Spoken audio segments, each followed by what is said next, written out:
नमो ब्रह्मादिभ्यो ब्रह्म विद्या संप्रदाय कर्तृभ्यो वंश ऋषिभ्यो महद्भ्यो नमो गुरुभ्यः।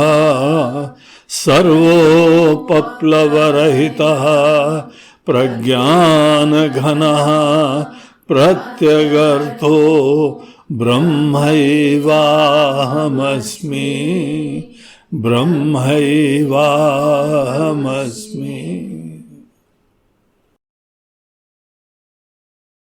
आइए सबसे पहले श्लोक का पाठ करें। वाक्यार्थश्च विचार्यतां श्रुतिशिरः पक्षसमाश्रियतां दुस्तर्कात् सुविरम्यतां श्रुतिमतः तर्कोऽनुसन्धीयताम् ब्रह्मैवास्मि विभाव्यताम् अहरहः गर्वः परित्यज्यताम् देहेऽहं मतिरुज्यताम् बुधजनैः वादः परित्यज्यताम्।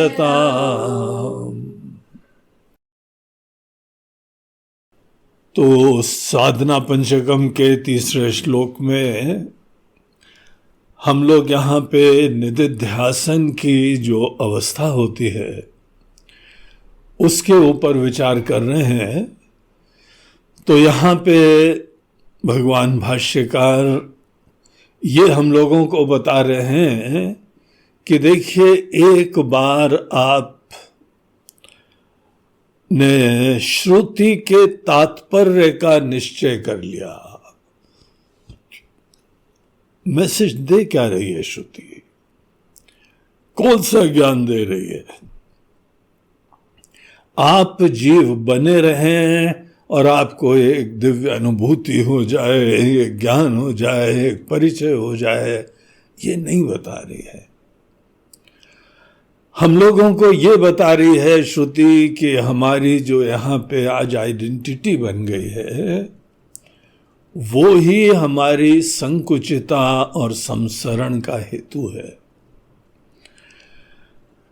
हमने अपने आप को ये मान लिया है, हमारी ही बुद्धि, हमारी ही अकल के द्वारा जो भी निमित्त रहे हो, सब लोग ऐसा देखते हैं, यही हमको बताया गया है, यही हमको दिख रहा है, हमारे अनुभव के दायरे में यही है। ऐसे जो भी रीजंस हो, उन रीजंस के वजह से बॉटम लाइन क्या हुई है कि हम यहां पर एक संकुचित शरीरधारी, एक सीमित मन और बुद्धि रूपी संसाधनों से युक्त हम यही एक व्यक्ति है। और हमको इसी आधार को बना के, यही सत्य समझ के अपने जीवन की गाड़ी हमको चलानी है। हमको यहाँ पे अपनी सुरक्षा प्राप्त करवानी है, अनेकों संसाधन अर्जित करने हैं, कोई काम करना है, कोई धंधा करके कोई प्रॉफिट प्राप्ति करनी है, अपने परिवार का लालन पोषण करना है, अपनी व्यक्तिगत आवश्यकताएं पूर्ति करनी। ये व्यक्ति बनके फिर ये सब करना है। और व्यक्ति को बहुत दूर तक जाना है, बहुत सारे सपने पूरे करने हैं। ये जो संसार का यहाँ आमतौर का तरीका है, जगत में प्रचलित तरीका है, इससे बिल्कुल डिफरेंट बात कही जा रही है।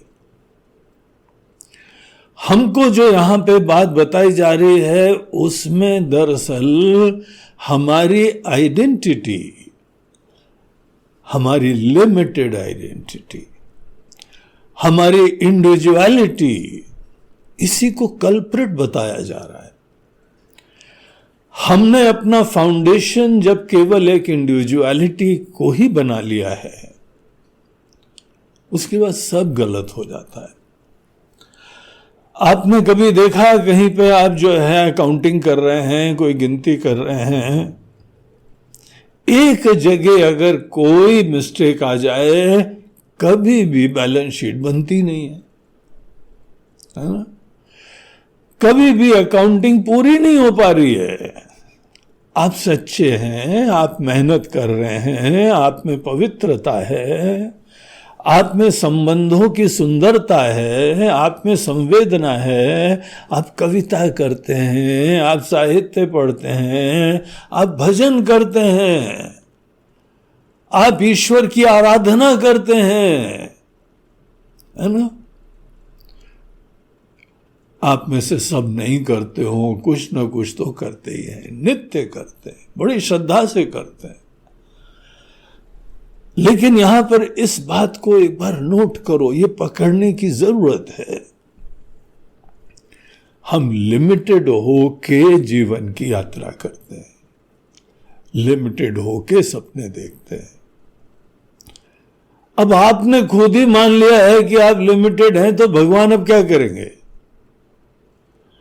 हमको जो आनंद प्राप्त करना है वो लिमिटलेस, वो पूर्ण, अनंत, स्थायी। कैसा आनंद चाहिए? एक क्षण का चाहिए कि थोड़े दिन टिका रहे? बड़ी चेष्टा से जो है प्राप्त करा जाए कि सहज रूप से मन को भरा रहे। जो आनंद सहज रूप से मन को भरा रहता है और जो सदैव बना रहता है, उस आनंद को ही कहते हैं सच्चिदानंद। हम लोग जाने या न जाने, इस चीज की अवेयरनेस हो या न हो, हम सब सच्चिदानंद को ढूंढ रहे हैं, ऐसे आनंद को ढूंढ रहे हैं। तो ये हम लोगों की जो लिमिटेड आइडेंटिटी है, छोटे पने का एक अस्मिता है, वो धारण जब से हुई तब से एक टेंशन आ जाता है। हमारे स्ट्रेस का प्रारंभ, चिंता का प्रारंभ, तनाव का प्रारंभ हमारी अस्मिता मात्र में है। हम भले बड़े प्रफुल्लित हों, बहुत ही डायनेमिक हों, बड़े एक्टिव हों, लेकिन मन के अंदर फियर्स हैं। हमको अपने लिए ये करना है, हमको अपने लिए वो करना है। और यहां पे अनेकों को मरते देख रहे हैं, असफल होते देख रहे हैं, तो डर तो बना ही रहता है। तो हमारी छोटी अस्मिता मात्र ही संसार की जड़ है। और यहां पर एक सुंदर हवा का झोंका आता है, हिमालय की पर्वतों से आता है, मनीषियों की कुटियाओं से आता है कि है जीव, ये तुम्हारा भ्रम है, तुम ये हो ही नहीं। जैसे एक लहर को बड़ा टेंशन है कि देखो हमारा जन्म हुआ है, धीमे धीमे हम बड़े हुए हैं, हमारा बचपन, हमारी जवानी, और धीमे धीमे बुढ़ापा आ रहा है, और बाकी सब हमारी डैडी लहर और मम्मी लहर और दादा लहर, दादी लहर गई, अब हम भी जा रहे हैं। एक सज्जन जो है, हम जानते हैं, काफी वृद्ध हो गए हैं, उनको सदैव जहां किसी की मृत्यु की बात आई, बोलते हैं स्वामी जी हमारा नंबर आ गया,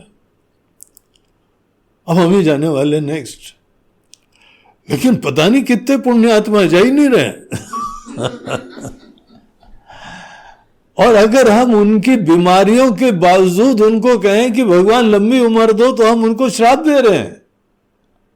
इतनी बीमारियां हैं। और अभी एक और नई बीमारी आई, विस्मृति, वो भूल ही गए, डिमेंशिया, एल्जाइमर्स, ऐसी बीमारियां आ गई हैं कि उनको पता ही नहीं है। वो हमने सोचा ज्यादा कृपा है। उनको किसी चीज का एहसास ही नहीं, उनको भविष्य की चिंता ही नहीं तो जीवन भर अब हम जाने वाले हैं, अब हम मरने वाले हैं, अब हम भी शून्य हो जाएंगे। मृत्यु क्या होती है? एकदम चले जाएंगे, अस्तित्व ही शून्य हो जाएगा हमारा, हम कुछ रहेंगे ही नहीं, सब खत्म हो जाएगा। ये परिवार, ये धन, ये दौलत, ये प्रेमी लोग, सब। वो बड़ा डर लग रहा है, क्या होती मृत्यु। इसीलिए यमराज जी को बड़ा विलेन की तरह बताया जाता है। यमराज जी अपने भैंसे पे बैठ के आ रहे हैं, ऐसा लगता है कि कोई बड़ा भयंकर हमारा विनाशक आ रहा है। आपको पता है कि धर्मराज, यमराज जी का नाम धर्मराज है, यमराज है। सब धर्म की कहानी यम नियम से चालू होती है और ये यमराज है, धर्मराज है। और जहां पे हमारे आपके पितृ लोग हैं ना, वहां के राजा भी है। सब पितृ लोग बड़े खुश हैं, तभी तो पूर्वज लोग आपको आशीर्वाद देते रहते हैं। तो ये यमराज कोई विलेन नहीं है, यमराज हमारे दुश्मन नहीं है। यहां पे जब कोई साथ नहीं देता है, दुनिया साथ नहीं देगी, रिश्ते नाते साथ नहीं देंगे, धन दौलत नाम शोहरत कोई साथ नहीं देगी, यही हाथ पकड़ के आपको आगे ले जाएंगे। हम लोग के पहले पूर्व में दिवाली का पर्व केवल यमराज जी का पर्व होता था। आप कभी खोज के देखना गूगल वगैरह,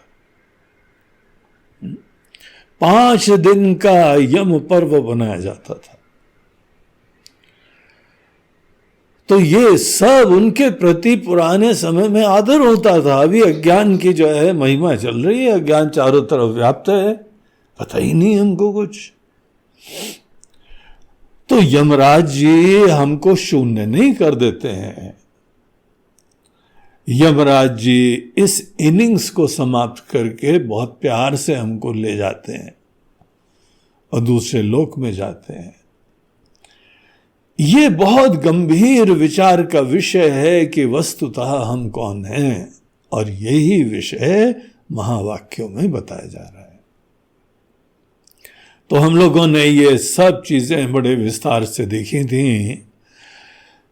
गुरु के चरणों में बैठ के श्रवण हुआ, तात्पर्य का निश्चय कर लिया कि what exactly is the message, और उसी के ऊपर खूब मनन करा, चिंतन करा।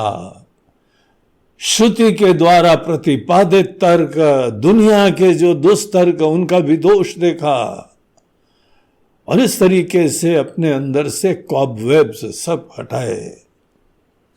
मकड़ जाल अंदर फैला हुआ है। इन सब से मुक्त होने के उपरांत जब हमारे अंदर बहुत ही क्लैरिटी हो गई कि हम ये अभिव्यक्त चेतना नहीं है, हम मैनिफेस्टेड एंटिटी नहीं है, हम अनमैनिफेस्ट डिविनिटी है। जब किसी व्यक्ति का लोकस अभिव्यक्ति से अव्यक्त पे शिफ्ट हो जाए, मैनिफेस्टेड से अनमैनिफेस्ट अधिष्ठान पे शिफ्ट हो जाए, एक बिजली है बल्ब से मैनिफेस्ट हो रही है, और एक बिजली तार के अंदर अभी अव्यक्त रूप से विराजमान है। तार रूप से क्या, आप तो देखिए, और भी पूर्व अगर कोई डैम है, हाइड्रो इलेक्ट्रिक प्रोजेक्ट है, तो पानी में इलेक्ट्रिसिटी विराजमान है। कहीं न्यूक्लियर प्लांट है तो एटॉमिक पार्टिकल्स में इलेक्ट्रिसिटी विराजमान है। कहीं सूरज के कण हैं तो उसमें इलेक्ट्रिसिटी विराजमान है।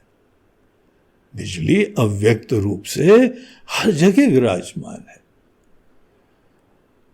बिजली का ये आयाम हमको विज्ञान जो है पढ़ाता है। हमारे बच्चे लोग आजकल स्कूल से बचपन से ही पढ़ते हैं, कॉलेज में रिसर्च करते हैं। एक वो बिजली है जो अव्यक्त है, और एक वो बिजली है जो व्यक्त है। एक वो जीवन तत्व है जो अव्यक्त है, एक वो जीवन तत्व है जो यहां पे व्यक्त हो रहा है। बस यही तो कर लिया भूल। हमारी आइडेंटिटी, हमारा सर्वस्व केवल व्यक्त से जुड़ गया।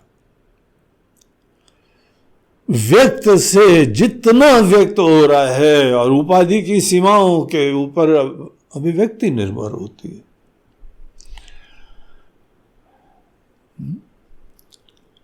नीला चश्मा पहना दुनिया नीली, ब्राउन पहना दुनिया ब्राउन। जैसी उपाधि है वैसी ही हमको अनुभूति होने लगती है। और केवल इतना ही बालवत इनोसेंटली कर लिया कि अभिव्यक्ति को मैं समझ लिया। और इतना ही नहीं है मैं समझ लिया, मैं समझने के बाद उसी के अंदर दृढ़ता से रमते रहे। मोह में, मोहात्मक धारणा में निष्ठा उत्पन्न करी हमने, अफर्म करा, दृढ़ करा, उठते बैठते सोते जागते इस मोह को ही सतत दृढ़ करते रहे। अब यहां पे आचार्य बोलते हैं कि भाई इतनी गठाने हो गई हैं भैया, ये मोह रूपी कैंसर की इतनी जड़ें चारों तरफ व्याप्त हो चुकी हैं, हम लोग सब दूर कर देंगे इसको। लेकिन आपको केवल कुछ साधना करनी है। तो हम लोग पिछले 2 दिन से देख रहे थे ब्रह्मैवास्मि विभाव्यताम्। आप इस बात को देखें, केवल बगैर देखे बोलना साधना नहीं है। अगर आप इस फैक्ट को अप्रिशिएट नहीं कर रहे हैं, अगर गुरु के चरणों में बैठ के थोड़ी देर आप खुद ब्रह्म होके अनुभव नहीं कर रहे थे। गुरु के चरणों की महिमा यह होती है कि आपको गुरु के चरणों में बैठ के जब आप शास्त्र का श्रवण करते हैं उस समय यह देख जाता है। अगर नहीं देख रहा है तो दोबारा पढ़ना, तिबारा पढ़ना, सतत पढ़ना। कोई ना कोई धारणा आपको ब्लॉक कर रही है, आपकी कोई कंडीशनिंग आपको ओवरपावर कर रही है। सतत यही बातें सुनने से हमारे धारणाएं डिसॉल्व होती जाएंगी, और ये आपको वहां गुरु के चरणों में रियलाइज हो जाएगा। जब गुरु के चरणों में बैठ के आदमी अहम ब्रह्मास्मि देख लेता है तो श्रवण पूरा होता है। जब शास्त्रों का अध्ययन, चिंतन, ध्यान करने के द्वारा अहम ब्रह्मास्मि देखता है तो मनन पूरा होता है। जब बगैर चेष्टा के सतत ये अवेयरनेस बनी रहती है तब निधिध्यासन पूरा होता है। तो ये यात्रा है। अब उसके लिए ही यहां कहा जा रहा है ये दिल से भरसक प्रयास करना। अब बात ये है, जैसे हमने बताया था ना, एक व्यक्ति का प्रमोशन हो गया, अफसर बन गया, उसको बार बार याद दिलाना पड़ता है, सतत ये अवेयरनेस रखनी पड़ती है। अब हम अफसर बन गए, अब अधिकारी हो गए। एक व्यक्ति सदैव एक लॉटरी की टिकट में इन्वेस्ट करा करता था, महीने में एक लॉटरी की टिकट। अभी तो ज्यादा नहीं दिखाई पड़ती हैं, जब हम लोग यंग थे ना तो उन दिनों इतनी लॉटरियां दिखाई पड़ती थी, और अखबार में बड़े पेजेस आते थे लॉटरी की टिकट का रिजल्ट। और अनेकों को हमने देखा जो फटाफट अपने टिकट लेके मिलाते थे उसमें। जैसे एग्जाम का रिजल्ट आता था ना तो अपना रोल नंबर में लाते थे, वैसे टिकट लेके, अरे यार नहीं निकला इस बार भी। पूरी आशा की किरण से एक टिकट जो है महीने में, कोई बहुत बड़ा इन्वेस्टमेंट नहीं था, और 1-2 रुपए की टिकट आती थी। एक बार लग गई और वो करोड़पति बन गया। जिस जमाने की हम बात कर रहे हैं उस जमाने में करोड़ तो बहुत ही बड़ी बात थी। आजकल तो एवरी सेकंड पर्सन करोड़पति बन गया है। करोड़ कोई बहुत बड़ी बात ही नहीं लगी रहती है ऐसे। तो करोड़पति बन गया, उसके तो मार अंदर पहली बात तो बात ही नहीं अंदर ग्रहण हो रही थी। सही में चुटकी काट रहा था अपने आप को, क्या सपना तो नहीं देख रहे हैं। और दूसरे से बोला था चुटकी काटो चुटकी काटो। फाइनली उसको पता लग गया सही में। और जब मिल भी गया पैसा, जो भी थोड़ा बहुत कट होना था टैक्सेशन का, कट कटा के मिल गया, तो भी इतना पैसा उसके पास, सीधे उसने एक घर वर लिया, एक गाड़ी ली, कपड़े वपड़े सिलवाए, सूट सिलवाया, और उसके उपरांत शॉपिंग गया। और गाड़ी भी अभी चलाना तो जानता नहीं था, नए नए सेठ जी बने, तो ड्राइवर भी रखा हुआ था। और ड्राइवर चला रहा है और सेठ जी पीछे बैठे हुए हैं और बढ़िया सूट पहने हुए। सूट को भी बड़ा हिला लुक पहनना पड़ता है क्योंकि पहली बार पहन के आ रहे हैं। टाई भी जो है वह ऐंची वैंची कुछ भी लटकी हुई है, सब बढ़िया पहन के आए। बाजार में गए तो वहां पे गेट खोला। गेट खोलने के बाद उतरे तो एक और बड़ी गाड़ी खड़ी थी। उससे जो लोग निकले तो ये पुरानी आदत फिर से आ गई, और फिर उनके तरफ हाथ बढ़ा के बोलते, बाबू जी जरा 5 का नोट दे दो। पीछे से ड्राइवर खांस रहा था। बोले कौन इतना ज्यादा खड़खड़ा रहा है? तब रियलाइज,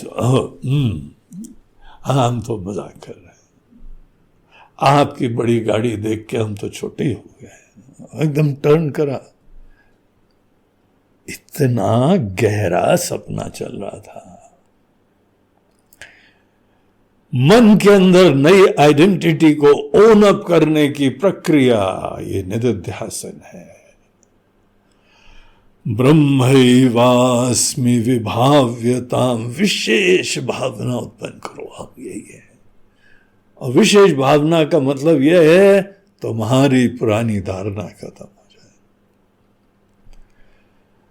और फिर कल के सूत्र में देखा था, आ रहा गर्व परित्यज्यता। गर्व जो है वो हमारी वास्तविकता के ज्ञान का निषेधक है। छोटे होके ही गर्व होता है। देखिए पेड़ के अंदर खूब फल लगे हो, कितना विनम्र हो जाता है, झुक जाता है। जो सही में जानता है कि हम पूर्ण हैं, उसको प्रूव करने की कोई जरूरत नहीं पड़ती है। आप जरा ध्यान देना, जो आदमी बहुत मूंछों को ताव दे रहा है ना, उसके अंदर डाउट होता है। वो मूंछों को ताव बार बार देख के दूसरों को डरा रहा है। भैया क्यों डरा रहे हो? वो कि खुद डर रहा है। जो भी दिखावा ज्यादा करता है, हवा में ज्यादा रहता है, देखिए कैसी विडंबना है। वो छोटा है, दीन है, असुरक्षित है। इसीलिए गर्व आता है। गर्व हमने बताया था कल कि केवल परायों के साथ होता है। आप बाकी अनेकों को अपने से अलग समझते हैं, पराया समझते हैं, उनके सामने अपनी मूंछों पे ताव देते हैं। आप अलग ही नहीं, उनसे डरते भी हैं। तो ये गर्व कैसी विचित्र सी चीज है। जहां हम तुमसे बड़े हैं तो दूसरे तुम हमसे अलग हो गए, हम द्वैत में आ गए, छोटे हो गए। द्वैत में जो चीज होती है वो छोटी हो जाती है। अब हमारे छोटे पने के पीछे क्या कारण है? हमारे गर्व वर्व। कामना रखो, अलग चीज को तुम सत्यता दे रहे हो। क्रोध रखो, अलग चीज के प्रति आकृष्ट हो रहे हो। ईर्ष्या रखो, कोई अलग जो है किसी का वैभव और महानता वो तुमको छोटा बनाकर उत्पन्न करवा रही है। गर्व रखो अपनी हवा विशिष्टता, दूसरे तो हमारे साथ को लगते ही नहीं है। ऐसी एटीट्यूड ये सब बड़ी नेगेटिव होती है, आसुरी होती है। आसुरी चीजें सदैव बंधन उत्पन्न करवाती है। दैवी संपद विमोक्षाय बंधाय आसुरी मथा। दैवी गुण आपको मुक्ति की दिशा में ले जाते हैं, दैवी गुण आपके अंदर प्रसन्नता लाते हैं, दैवी गुण आप में प्रेम लाते हैं, संतुष्टि लाते हैं, उदारता लाते हैं, बड़प्पन लाते हैं, क्षमा लाते हैं। ये सब बड़प्पन के लक्षण हैं। इसीलिए अहरह गर्व परित्यज्यताम्, हम लोग इसको इसके साथ जिए हैं, अभी तक हिप्नोटाइज हो गए हैं, सम्मोहित हो गए हैं अपनी विशिष्टता की बुद्धि रख के, अपने आप को सबके ऊपर डोमिनेट करना, प्रूव करना, उस हवा में रहना, वही जैसे हमको बड़प्पन दे रहा है। असली बड़प्पन ब्रह्माकार वृत्ति देती है और ये झूठा बड़प्पन गर्व देता है। इसीलिए हवा में मत रहो, विनम्र रहो। दूसरे का स्वतंत्र अस्तित्व बाधित करो, दूसरों का विचार, उनकी सोच, अरे दुनिया सोचेगी, अरे सोचने दो ना। आपको आश्चर्य होगा कि कोई नहीं सोचता है।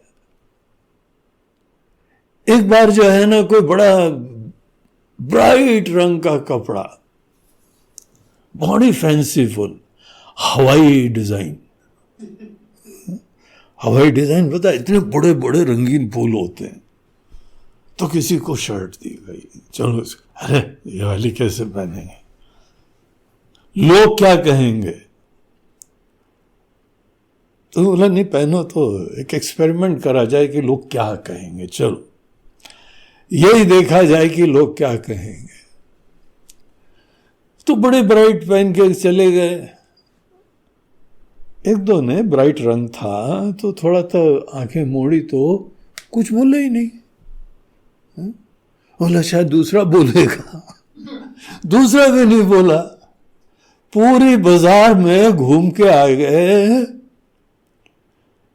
इतना शॉकिंग लगा कि कितने स्वार्थी लोग घूम रहे, किसी ने देखा ही नहीं हमको। देखो तो सेल्फ ऑब्सेस्ड, इतनी अपनी हवा में है कि हमारी हवा कोई देख ही नहीं रहा है। कोई किसी को नहीं पूछता है। जबरदस्ती हमारे अंदर कल्पना है कि लोग क्या कहेंगे। अरे वेस्टर्न कंट्रीज की कोई फोटो वोटो देखो, पिक्चर देखो, एक से एक जोकर, एक से एक। किसी ने बाल को यहां से निकाल के इतना बनाया हरा, एक ने पर्पल, एक ने पिंक बनाया। तो पिंक तो देखोगे जैसे भीख मांग रहे कि देखो तो यार। हमने इतना फनी ड्रेस, किसी ने मूछें जो है बाकी साफ कर दी, यहीं से लटक रही, किसी ने यहां से लटक रही, एक के लिप्स के नीचे थोड़ी लटक थी। हमने उससे बोला यार तुम्हारे कुछ लगा हुआ है, मक्खी घूम रही है क्या? अरे नहीं गुरुजी, ये तो आजकल का फैशन है। हम लोग आई एम सॉरी, हमको लगा कि खा के कुछ आ रहे हो, कुछ बचा रह गया। नहीं, जितने फैशन होते हैं सब अपना अटेंशन ड्रॉ करने के लिए होते हैं। बोलते नहीं है लेकिन सोचते ही हैं, प्लीज देखो तो जरा। हम इतने बन ठन के आए हैं, कम से कम देखो, कुछ मुस्कराओ, कुछ इज्जत दो, कुछ तारीफ कर दो। और अगर किसी ने बोल दिया वाह वाह वाह वाह क्या ड्रेस पहनी है, सब पैसे वसूल। एक व्यक्ति के द्वारा ये बोलने पे कि वाह क्या ड्रेस है, क्या सूट है, क्या कपड़े हैं, व्हाट अ डिजाइन सर जी, वो सर जी खुश। इतने भूखे होते हैं, इतने आतुर होते हैं रिकॉग्निशन के लिए, बाहर से महत्व के लिए, और ब्रह्म संतुष्ट होते हैं। बाकी को डाउट है कि हम पूर्ण है कि नहीं है, इनको कोई डाउट ही नहीं है। सोचो ब्रह्माकार वृत्ति क्या होती है, कितना सरल हो जाते हैं। तो ये साधना करो। इसके लिए ये आवश्यक है कि ऐसी सिचुएशन में जाओ जहां पे गर्व आने की चांस है, और वहां देखो कैसे गर्व आता है कि नहीं आता है। अहरह गर्व परित्यज्यता परितः त्यज्यता। आया फिर रोका वो नहीं, आया रोक लिया अच्छी बात है, लेकिन परित्यज्य का मतलब होता है अंदर गर्व आया ही नहीं। जिसके अंदर गर्व का अंकुर सर उठाता ही नहीं है, ऐसी परिस्थितियों में जहां पे सामान्यतः कोई भी गर्वान्वित हो जाए, इसको बोलते हैं परित्यज्यता, परितः त्याग कर दिया। तो कैसे अपने ही ब्रेन वॉशिंग से हम फ्री हो रहे हैं। और जब अज्ञान होता है, उसका एक तो लक्षण हमारे मन के अंदर गर्व की वृत्तियां होती हैं, थॉट्स होती हैं, और उसके साथ क्या क्या होता है जरा आप देखना। हमको अच्छा लगा, हमको अच्छा नहीं लगा, ये उसी से आता है, गर्व से ही आता है। ये सब, उन सब से मुक्ति हो जाती। फिर आज का सूत्र आता है, तीसरे श्लोक की लास्ट लाइन का पहला भाग, सोपान नंबर 23। इसमें क्या बोलते हैं भगवान शंकराचार्य जी महाराज? देहे हम मतिरुज्यताम, कौमा यहीं तक, देहे हम मति ही रुज्यता। रुज्यता मतलब दूर करो। हम देह हैं ये सोच दूर करो, मति रुज्यता। ऐसा कोई बोलता नहीं फिरता है। हर व्यक्ति यहां दुनिया में देखिए, आप किसी से मिलिए, कोई ये बोलता थोड़ी I am the body, I am the body, लेकिन मति होती है, सोच होती है। क्या क्या देखे मनुष्यों ने, कैसी रिसर्च, कैसा इन्वेस्टिगेशन सब करा हुआ है। किसी भी अज्ञानी आदमी के मन के अंदर देहो हम, देहे अहमति, देह में अहम की धारणा, यही हमारी डेफिनेशन है, यही हमारी बाउंड्री है, यही हमारा परिचय है। देखिए पिछले 3 सूत्रों से यही चल रहा है। इसी के भिन्न भिन्न पहलू बता रहे हैं। हम ब्रह्म हैं, इस वृत्ति की महिमा, गर्व आने नहीं देना। देहो हम, ये वृत्ति इसी का ही परिणाम होती है। तो सब कनेक्टेड चीजें हैं ये, लेकिन उसके भिन्न भिन्न एस्पेक्ट्स हैं। तो ये चीज यहां बता रहे हैं कि इसमें बहुत केयरफुल रहना है। यही हमारी इस संसरण वाली दुनिया में एंट्री का पास है। हम देह हैं, ये सोच, उसके उपरांत ही ये हमारा संसारी जीवन होता है। ये पहले धारण करेंगे, उसके बाद सब कुछ होगा। क्या सब कुछ होता है? देह को हम समझने के बाद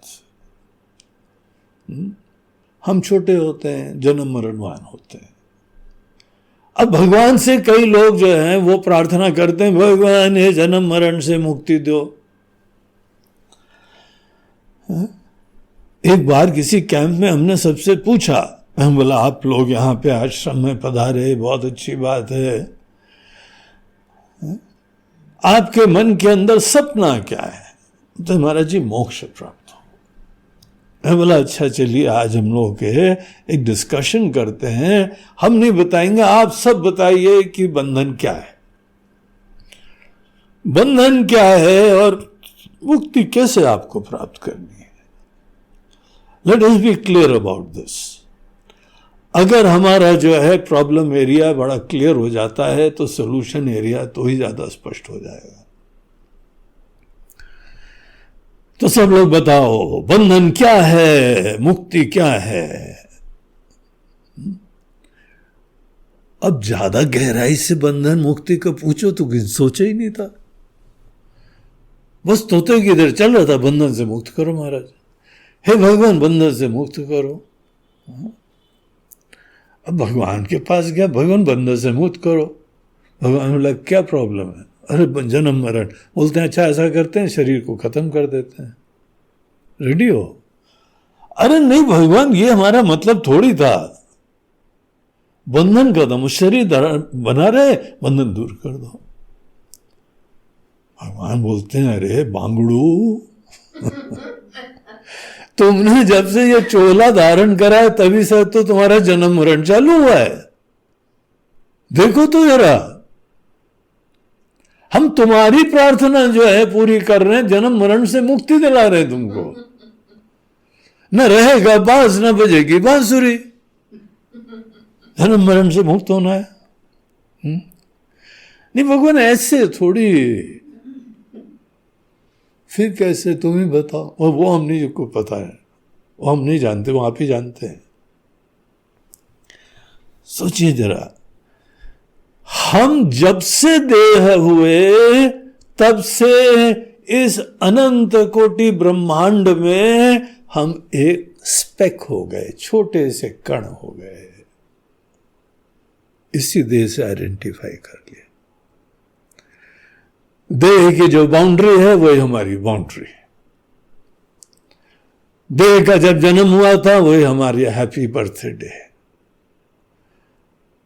और जितना भी रोकना चाहो, सब छोड़ छाड़ के, रिश्ते नाते घर बार धन दौलत नाम शोहरत सब छोड़ के यहां से एक दिन प्रयाण होगा, चले जाओगे। कितनों का क्रियाक्रम करा है अपने, देखा तो होगा ना। शमशान तक नहीं गए हो, सुना तो होगा।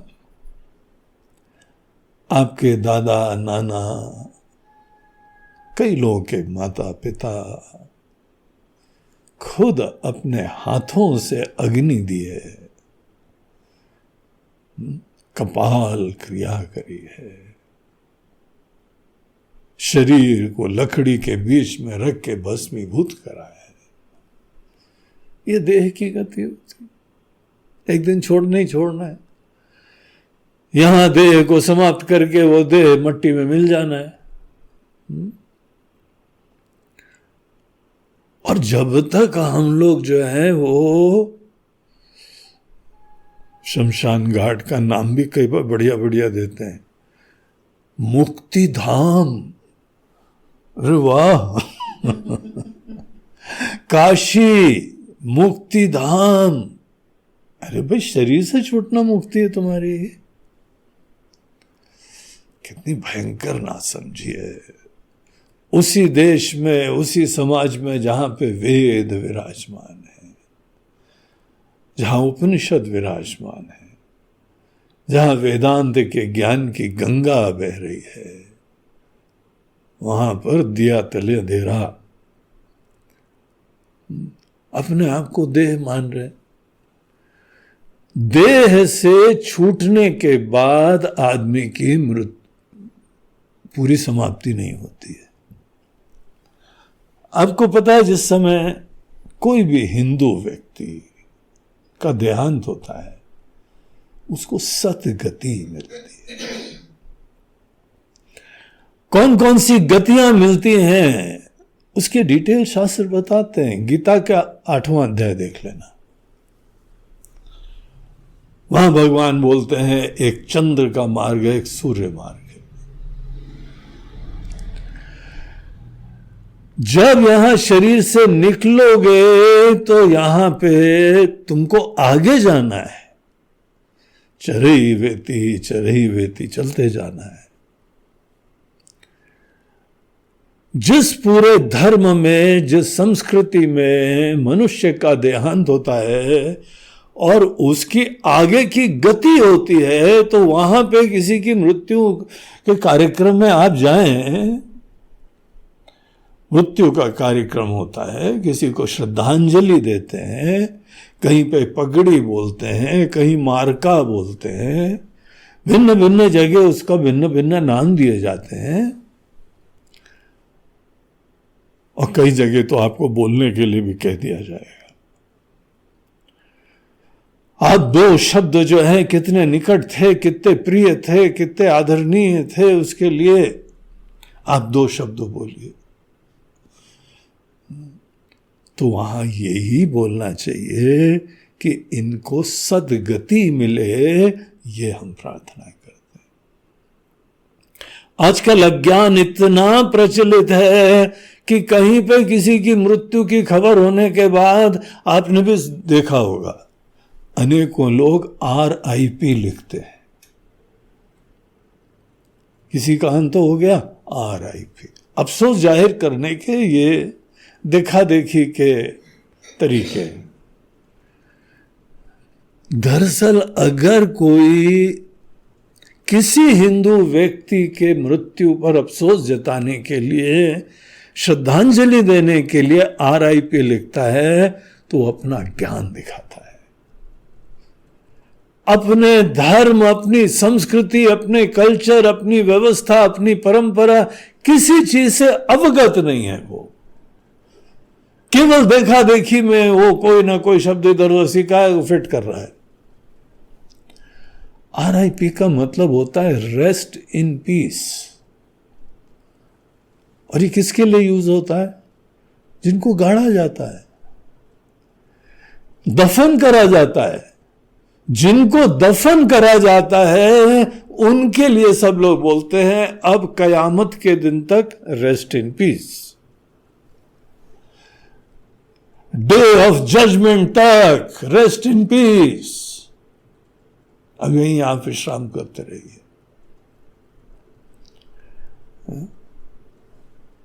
वो रेस्ट इन पीस ऐसे तो होता नहीं है, लेकिन तो भी देखा देखी में उन परंपराओं के लिए जहां पे गाड़ा जाता है वही तो रेलेवेंट होता है। ये जिसके वहां पे ये दृष्टि है, ये सोच है, ये जीवन दर्शन है कि सद्गति मिलती है उसको, या कहीं भी कोई भी गति मिलती है, वो आगे प्रयाण करता है। वहां पर भी रेस्ट इन पीस फिट करना चाहोगे क्या? बेवकूफ लगोगे, मूर्ख लगोगे। और अगर वहां पे कोई जो है बड़े स्वाभिमानी लोग हों तो बाहर निकल के आपकी हालत खराब कर देंगे। तो आपको लगता है कि हमारे दादाजी मुस्लिम थे, हमारे ये जो है आदरणीय व्यक्ति जीवन भर बड़े स्वाभिमान के साथ जुए हैं, और आप उनको जो है यहां पे क्रिश्चियन बता रहे हो। Rest in piece. आपको रेस्ट करवा देंगे हम। हमारे ही पूर्वजों के लिए आप ऐसी बात लांछना उत्पन्न। अरे भैया हमको ये नहीं पता था, तो पता करो यार। नहीं पता था तो पता करो। भावना के अभिव्यक्ति के लिए भी अकल चाहिए, नकल के लिए भी अकल चाहिए। एग्जाम में अनेकों लोग नकल करते हैं, उनको भी अक्ल चाहिए, कहीं पर भी थोड़ी कुछ फिट कर देते हैं। जीव जब देह को छोड़ के जाता है, अगर अज्ञानी रहेगा, अपने यथा कर्म यथा श्रुतम, ये उपनिषद का वाक्य है, उपनिषद के शब्द हैं, उसके कर्म और उसके ज्ञान के अनुरूप वो यहां पे दूसरे लोक को जाएगा। और जीव की समाप्ति नहीं होती है, कयामत के दिन से वहां मुक्ति नहीं होती है। ये होगी किसी की सोच, ये स्वतंत्र देश है, कोई भी कैसा विचार करे, हमारे शास्त्र, हमारे वेद, हमारे भगवान, हमारे आचार्य, कोई भी इस चीज को अनुमोदन नहीं कर रहे हैं, बल्कि शास्त्रार्थ करने आओ तो खंडन कर देंगे, दोष दिखाएंगे तुमको। तो जो देह के साथ तादात्म्य करा हुआ है, वो जब मरता है तो जीव यहां से निकल के जाता है। लेकिन ये जो जीव भाव है, ये कैसे आया? हम देह हैं इस धारणा से, देह के साथ अटैचमेंट से, देह के साथ तादात्म्य से, ये नोशन कि आई एम द बॉडी, हम बॉडी हैं, इसीलिए हमारे जो है शरीर से जो दूसरे शरीर उत्पन्न हुए वही हमारे लोग हैं।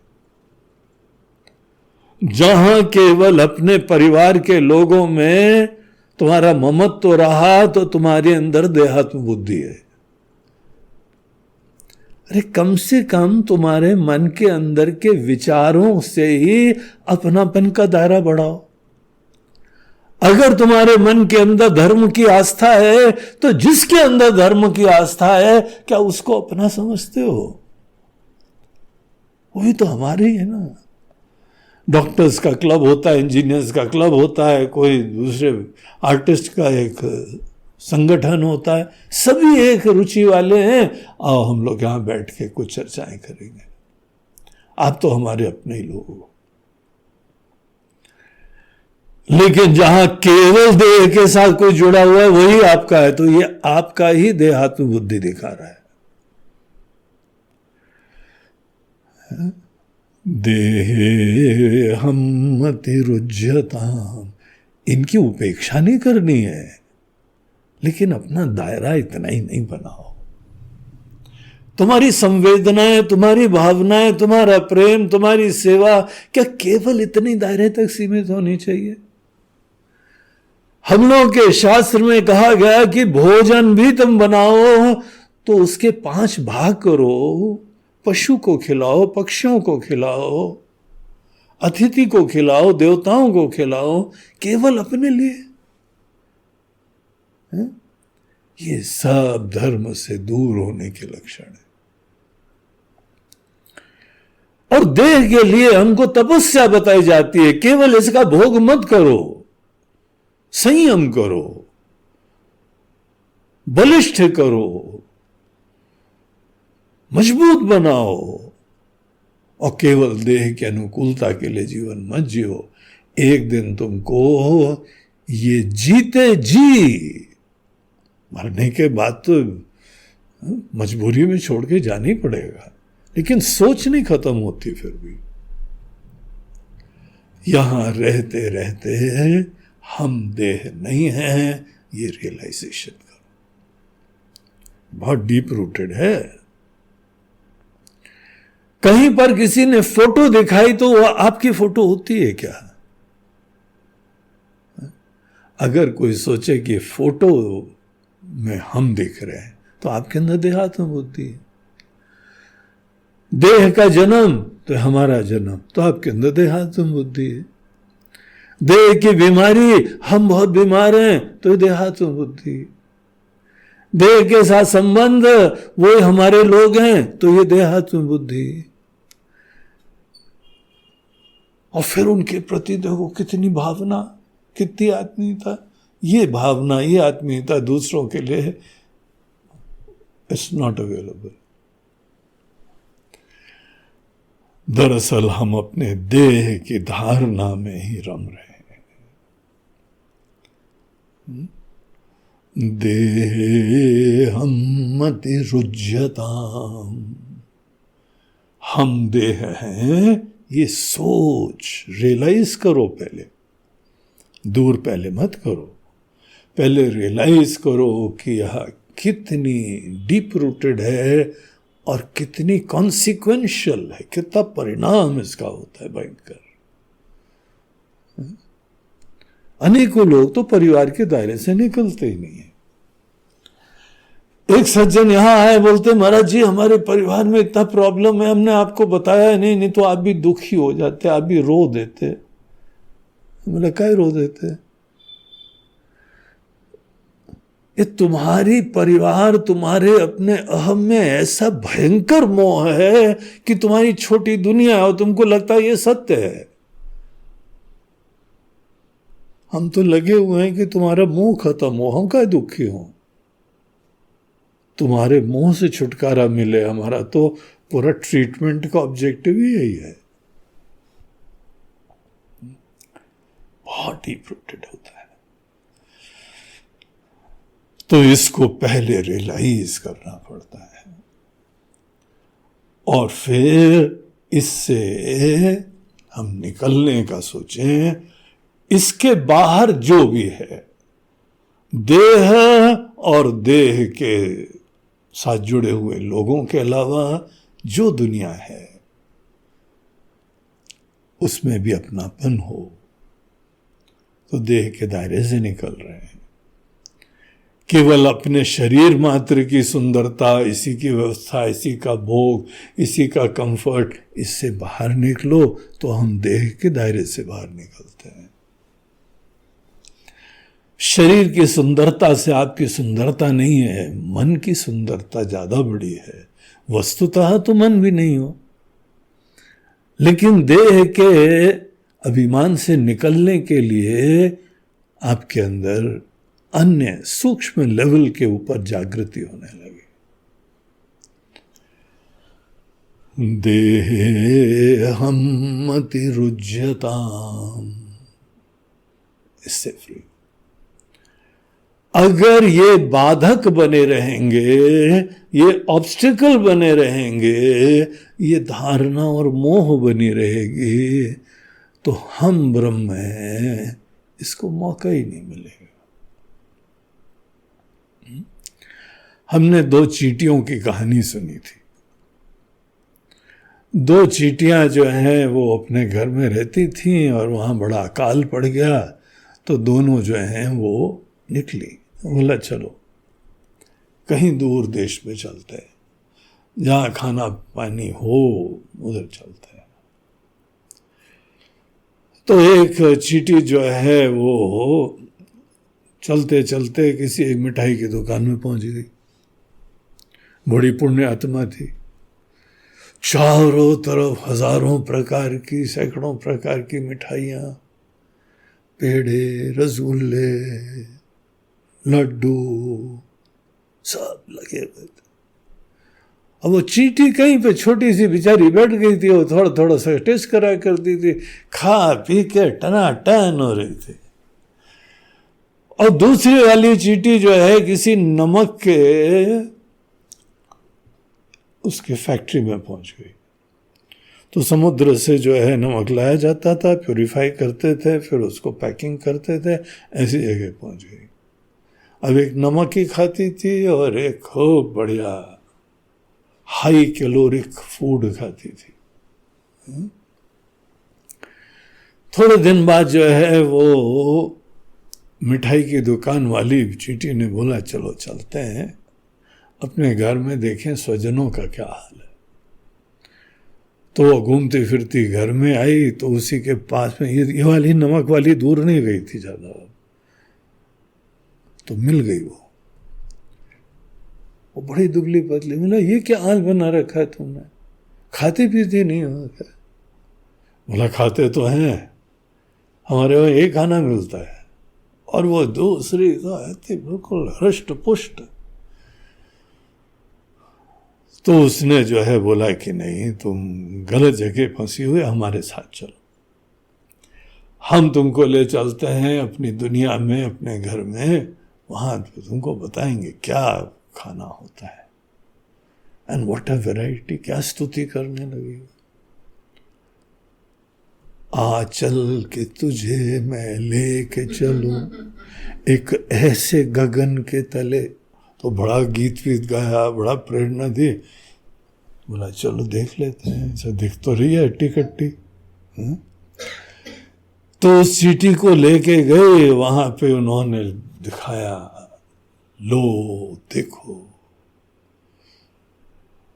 जो चाहो खा लो। तो उसने जो है पास में एक लड्डू रखा हुआ था, थोड़ा सा खाया। बोला कैसा है?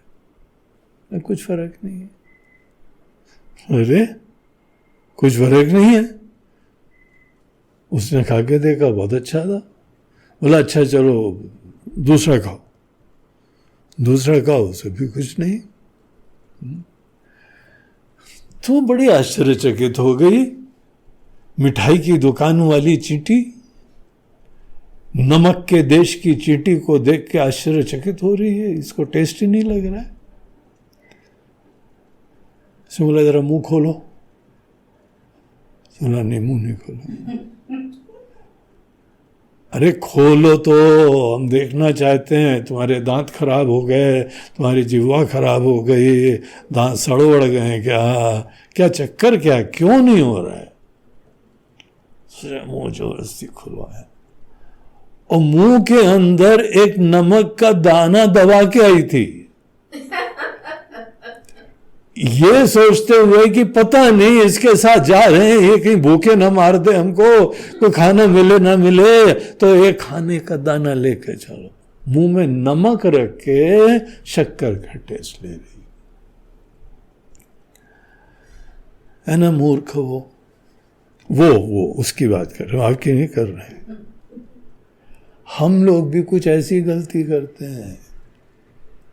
हम देहे हम मती, हम देह है ऑन दिस बॉडी, और इसी को जो है शीशे में देखते हैं, फोटो देखते हैं, और जो जो हमसे जुड़े हुए हैं उनको देखते हैं, यही हमारी दुनिया है, ये देखते हैं, और अपनी देहात्म बुद्धि को दृढ़ करते हैं, और फिर बोलते हैं हम ब्रह्म हैं। महाराज जी क्या ज्ञान है, बहुत बढ़िया बहुत बढ़िया, लेकिन अनुभव नहीं हो रहा है। हमको भी वो मिठाई की दुकान की चींटी की तरह से बोलना पड़ेगा, मुंह खोलो अपना, देखे मुंह में क्या दबा रखा है, कौन से पान का बीड़ा दबा के रखा हुआ है, खोलो मुंह। और जनरली यहाँ पे एक जो है वह टुकड़ा हम देह हैं उसका बना रहता है। अगर हम देह हैं ये धारणा बनी रहती है तो हम ब्रह्म हैं, इसका आशीर्वाद नहीं मिलेगा। बहुत सीरियसली, बड़ी गंभीरता से, बहुत गहराई से अपने अंदर अपनी ही मति से मुक्त होना है। उपचार भी हम ही को करना है, बीमारी भी हमारे अंदर। देहे हम देह हैं, इस मति से तुम ही रुझता, तुम ही दूर हो। ये स्टेज यहाँ पे, क्योंकि इस स्टेप पे बहुत लोग फॉल्टर करते हैं, यहाँ पे फिसल जाते हैं, वही नमक का दाना दबाए रखते हुए, और फिर हम ब्रह्मास्मि करते हैं, तो उनको कभी आशीर्वाद नहीं मिल पाता है। तो शंकराचार्य जी मुंह खुलवा के, उंगली डाल के नमक का दाना निकाल के फेंकने की कोशिश कर रहे हैं, और बोलते हैं योर कोऑपरेशन इज नीडेड। अगर तुम दूर हो जाओगे इससे, धारणा से ही, दे छोड़ना नहीं है, क्योंकि वस्तुतः तूने परमार्थ दृष्टिकोण से पकड़ा ही नहीं है, मन ने पकड़ा है, और मन को छोड़ना है। तो ये था यहाँ पे साधना पंचकम का सोपान नंबर 23। नमः पार्वती पतये हर हर महादेव। आज का प्रवचन प्रायोजित करा गया है दो लोगों के द्वारा। एक हैं लखनऊ के अश्विनी कुमार दुबे जी। अश्विनी कुमार दुबे जी अपने पिता श्री स्वर्गीय पिताजी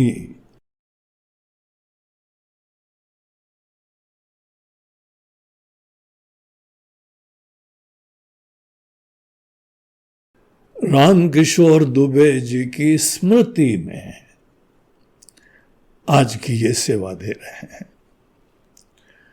वैसे पूरे श्राद्ध पर्व चल रहे हैं, लेकिन वो तिथि आज संभवतः नहीं है, मगर वो उनकी स्मृति में अपने पिताश्री का आशीर्वाद का स्मरण करते हुए उनके लिए एक सुपुत्र होने के नाते उनकी सद्गति की भी प्रार्थना करते हैं, उनके कुशल मंगल की प्रार्थना करते हैं और उनके उत्कर्ष के लिए प्रार्थना करते हैं, कृतज्ञता के भी व्यक्ति करते हुए। दूसरे बंबई के एक दंपत्ति श्री नंदलाल सचदेव जी और उनकी श्रीमती जी दीपा सचदेव, वो जो है नंदलाल जी के जो माता पिता दोनों, उनके श्राद्ध के संदर्भ में उनके पिताजी, नंदलाल जी के पिताजी स्वर्गीय रामचंद्र सचदेव जी थे और उनकी माताजी सुशीला सचदेव थी।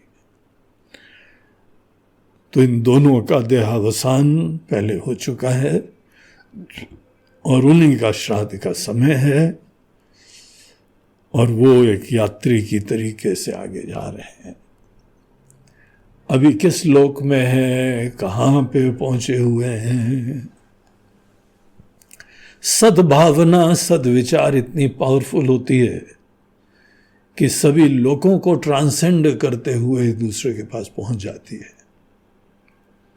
इसीलिए हम लोग श्राद्ध के समय अपने दिवंगत स्वजनों को, पितरों को विशेष रूप से उनकी असीम कृपा के ही निमित्त उनको प्रणाम भी करते हैं और उनकी सद्गति की प्रार्थना करते हैं। तो ये नंदलाल जी और दीपा जी, आप दोनों को भी हमारी शुभकामनाएं ऐसा सत्कर्म करने के लिए, और आपके स्वर्गीय माता पिता, उनके लिए भी हमारी प्रार्थना है। हरि ओम।